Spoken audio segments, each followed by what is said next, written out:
So I keep trying to get like an accurate count of how many trucks are heading out to Ottawa. I was gonna say Ontario, but Ottawa specifically. Okay, to go and meet with somebody in Capitol Hill. I don't exactly know what their end point is supposed to be. I don't know exactly what their goal is supposed to be, but yeah, there is a lot of people supporting them every step along the way, and it's kind of great to see.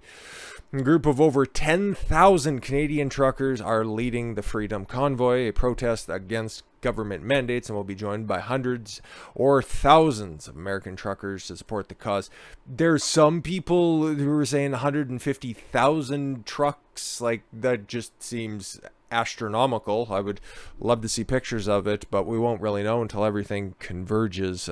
Because they're supposed to be there on Saturday, so I guess we'll probably get some pictures, maybe, okay, if somebody brings drone footage out there, because in Canada, okay, there's basically a media blackout on this right now, okay, it doesn't exist, that everybody's fine with all of the mandates, everybody is fine with subjecting as many jabs as possible. We just need to end this pandemic and don't look outside the borders of Canada and just be scared of the coof for literally ever. That's the way that traditional media is taking on the fight right now, but unfortunately for them, for right now, okay, even with the Liberal government trying to shut down the internet, you can still get a message or two out every once in a while. After public health agencies of Canada announced that foreign truck drivers can only enter Canada fully vaccinated starting January 15th, and the United States Occupational Health and Safety Administration announcing similar requirements starting January 22nd. Ain't gonna happen though. For non-U.S. national truckers crossing into the United States, thousands of truckers decided to protest and will meet in Ottawa in an attempt to stop the mandates. And if any of those estimations between 10 and whatever you want to take, username cinnamon twist, I don't fucking know, 150,000 trucks, that just seems absurd. So even if it is between 10 and 15,000, gotta take note of that, because the last time when we talked about this, what was it, yesterday or the day before, but the last time a protest like this was tried, a few hundred trucks showed up. So this is the first time I've been optimistic about Canada, because it looks like hardworking people are finally sticking up for something. US truckers started joining the protest effort swiftly after the creators of the Freedom Fighter Nation, attorney Lee Dundas and her paralegal and personal assistant Maureen Steele, heard the news and started organizing in the United States. Truckers in West Canada started mobilizing, and yeah, that's where everybody started to roll out last Sunday, right? The 23rd. As the record-breaking convoy passed through different cities, they were greeted with long rows of people cheering and holding Canadian flags, with some showing off fireworks. I just want to watch, see if there's anything of note here. Like, we don't need any well, not pictures, but we don't really need to see anything.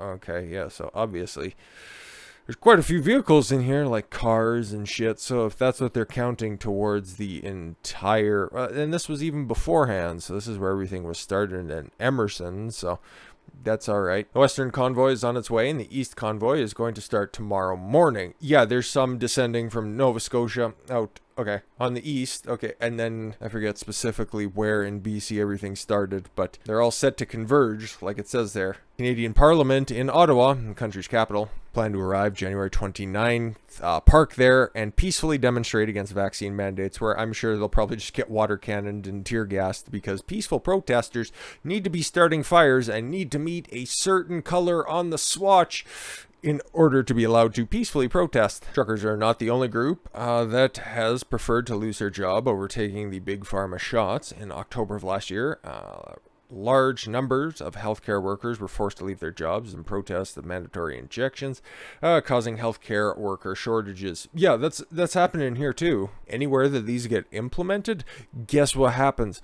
All of that shit happens, and then the fucking the officials that are making these decisions, oh, we're experiencing staffing shortages and we don't know why. Fuck off.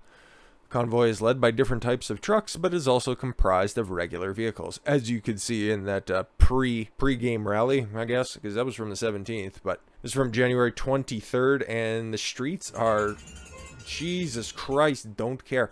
The streets are, well, that's a lot of people that are there, okay, and that's taken off from Salmon Arms, so that's along the way, okay, that's not from ground zero, but fucking still going on, like this, sorry, the video's a minute long, so This is a not inconsequential amount of people, but man, good luck to you, pal. Sorry that you had to pick that time to go uptown, but yeah, thank you, truckers, because you're too chicken shit to fucking fight for yourself. But all of the links to all of this stuff will obviously be in there if you want to watch the rest of the video. But it just seems like a bunch more BCers alongside the road in a very depressing part of the world, because that's mostly just Canada in general. American truckers plan to rendezvous at 4 different points at the border with Canada. The citizenry is rising up. It's citizens of the United States that have had enough from all walks of life. Every facet of the labor force is coming out. Steele, the top organizer of the United States of the protest, said it's being led by truckers, and our freedoms have always been won on the backs of blue-collar boys, and they're leading the way this time. And if we win our freedoms back, it's going to be on the back of blue-collar workers. Okay, thanks, said the lawyer. So it always seems very genuine. The truckers are leading the fight on this, and I'm proud to be a part of it. I'm proud to be spearheading this. I think it's historical, and I don't think that it's ever happened in the history of the world. Yeah, the big, large trucks haven't been around that long, lady. Grace Satoli of Montana is organizing the Sweetgrass, Montana rallying point. People have just had it on both sides of the border. Yeah, because these truck drivers, okay, they got to take loads across the border. But if there's a mandate right there at the border, okay, they can't do their job. So this directly affects them. So they're just deciding, well, fuck, we got to go fight this shit too now, don't we? So even if there isn't a vaccine mandate from OSHA, because that just got rescinded earlier this week, can't remember specific days, maybe Monday, whatever, germane to the point. But even if OSHA has rescinded their mandate, okay, there's still one on the Canadian side, so by de facto, they're legislating what Americans have to do to their body as well, so fuck off. Anyways, yeah, back to what Grace had to say on this. People have just had it on both sides of the border. Everyone I talk to is ready to go. We just hope the weather allows us to get up there.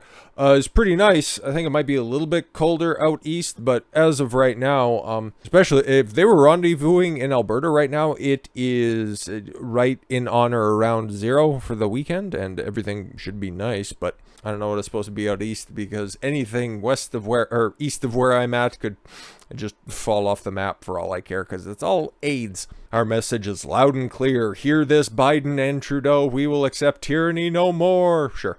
Eric Barron works in the Northern Michigan trucking company, Sault Ste. Marie, Michigan. There's one of those in Ontario as well, so that's interesting. You can find that happening a lot, like Niagara Falls, Ontario, and New York, so... We do a lot of cross-border business. We are one of many companies in America and Canada being hurt by these unconstitutional vaccine mandates. I keep hearing that. I keep seeing it in law, but there's no judges that really want to step up outside of the Supreme Court in only certain aspects of it. But on the Canadian side, oh no, fighting against Trudeau, are you out of your fucking tree? Couldn't possibly do that to the boy prince. We've lost several drivers due to this. Our efforts to the government fell on deaf ears. The economies on both sides of the border are suffering. No, it's greater than ever. Don't you just don't mind any of the homeless encampments that are just setting up literally everywhere.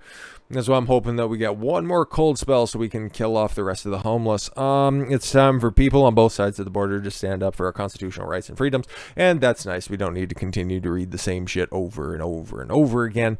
Another group from Fargo, North Dakota, don't you know? And take care of this right here in Brainerd, but you didn't. So now we got to go up to Pembina, down there at the border, eh? Oh, and speak of the fucking devil right there, Marcella Picone is organizing the rally at Rainbow Bridge in Niagara Falls, New York. Crossing the border is probably something that they do a lot, but here's another picture, and this one is from Winnipeg, Manitoba. So they are well on their way, and that's just simply a snapshot. Oh, and then an update on yesterday. It seems as though GoFundMe realized that, yeah, they can't be holding on to those funds any longer. And let's just see for an update's sake. Holy fuck. They're just about $6.5 million right now. So, again, man, I'm really hoping that this actually, changes things, because we've seen this tactic be effective in a bunch of other countries, okay? Australia immediately sticks out in my head, because that one at least started to spur change a bit. Because this is the only time that people start to wake up and people start to realize that, oh yeah, the shelves are empty, and why aren't I seeing too many trucks on the road?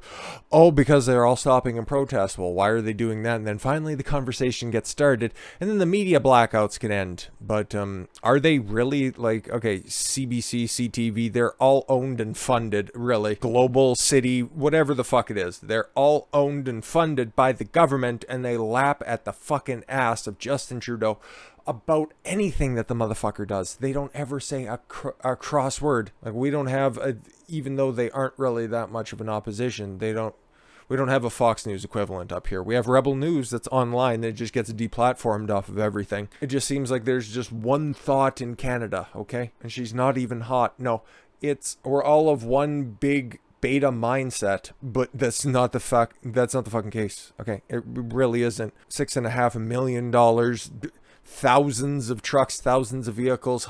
Can we say millions of supporters at this point? Because it really looks that way. So why is it that the opposition party is being overshadowed by a South African and a fighting midget? Like, what are we doing here? Canadian anti-mandate trucker convoy en route to the nation's capital is now receiving international press, thanks to appearances from likes of hockey legend Theo Fleury, who's got one fuck of a life story, and he's, if it wasn't for Jerome McGinley, the #1 Calgary Flame, which if I still gave a fuck about the NHL favorite team. But yeah, man, he's out there being based and spreading the word on Fox News, and attention from podcaster and comedian Joe Rogan, who I know he's been making headlines here lately, but I got that video all queued up and have to make a couple of amendments to it as well for Saturday.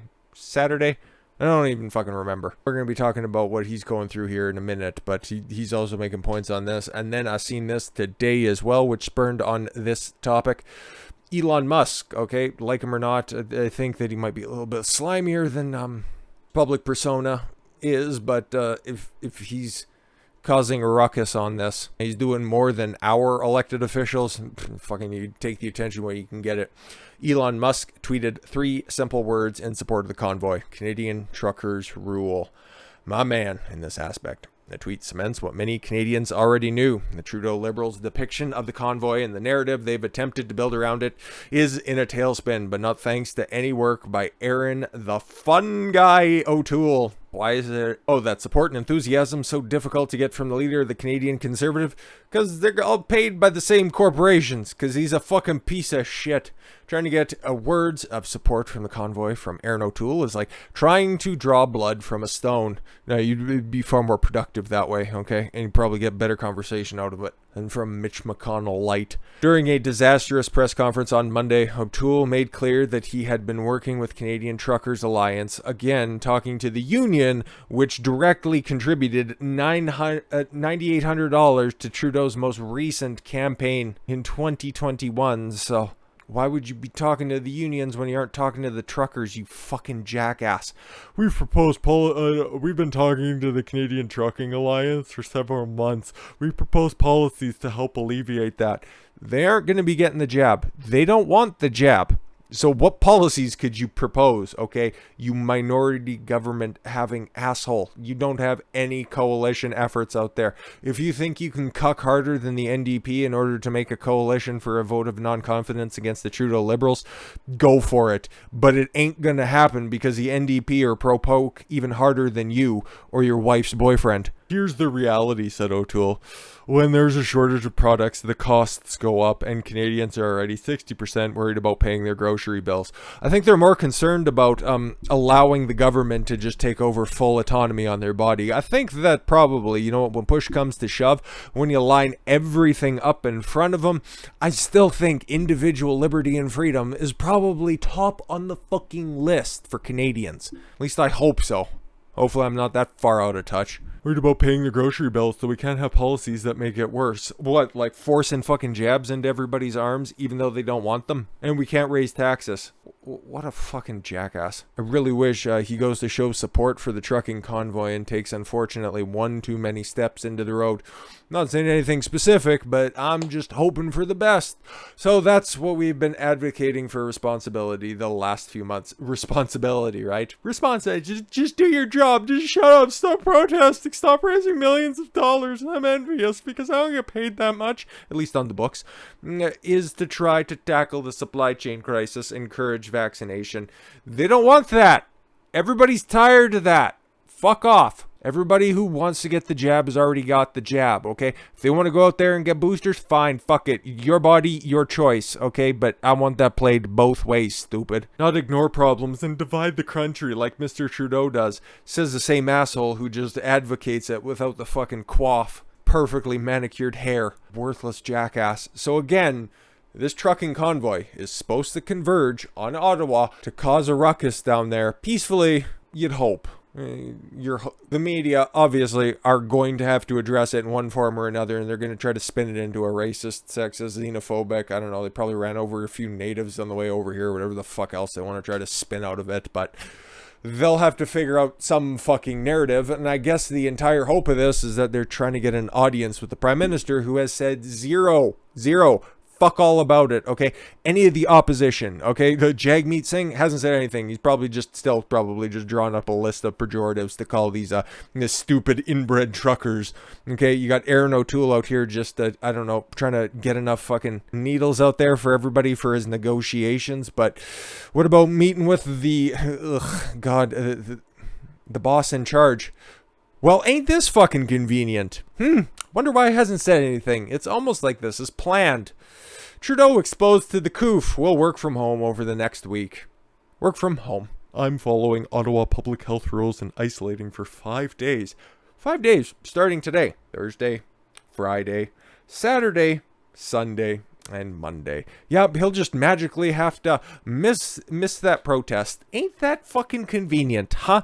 The guy who held daily press conferences at the beginning of the pandemic 2 fucking years ago in a cottage because his wife had close contact. Did she get the coof or not?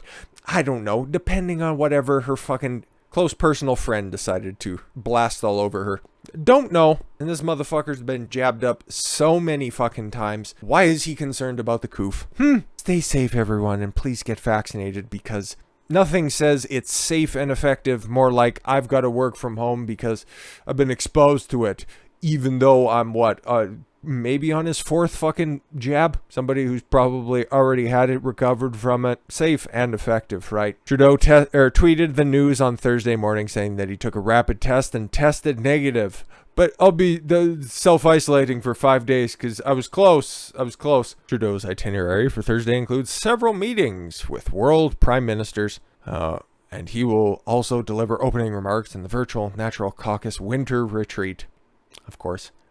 I'm sure there probably won't be pictures of him doing various activities over the weekend, just trying to avoid those nasty, dirty Westerners coming out to protest his rule from on high. Very convenient timing on this.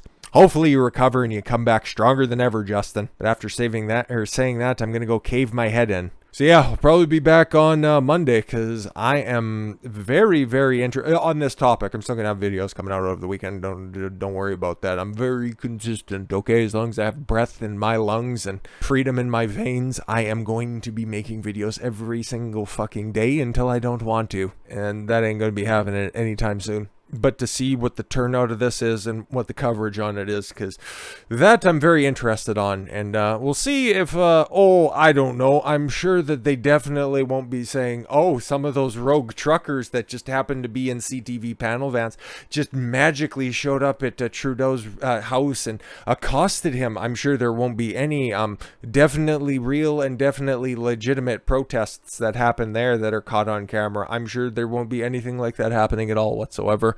All of this just seems like it's totally naturally occurring now, isn't it? Just like the virus itself. Anyways, with that said, I thank you all very much for the gift of your time. I've been Don Consuelo. I want you to follow your gut and get after it. Take care, everyone.